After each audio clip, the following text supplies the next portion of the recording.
ఈరోజు మనం ఇలాగా దేవునికి దూరం అయిపోయి మనం ఇలా బ్రతుకుతున్నామంటే పాపము కారణం అండి.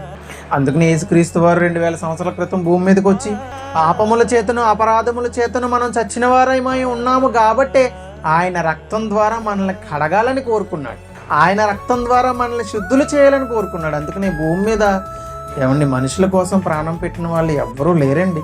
ఎవరు పెట్టినా కూడా వాళ్ళ స్వార్థం కోసమే పెట్టారు తప్ప మనిషి పాపం నుండి ఎవరినైనా రక్షించాలంటే అది యేసుక్రీస్తు వారు త్యాగం వల్లనే తప్ప ఇంకెవ్వరు త్యాగం కూడా కాదు. యేసు రక్తమే క్షమించమని మొరపెడుతుంది,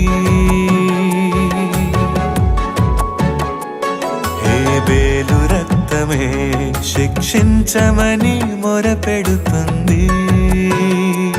హతులైన నీతిమంతులై రక్తమంతా ప్రతిదండన చేయాలని కోరుతుంటే ఎవరి రక్తమో శ్రేష్టమైనది, ఎవరి రక్తమో క్షమించమన్నది.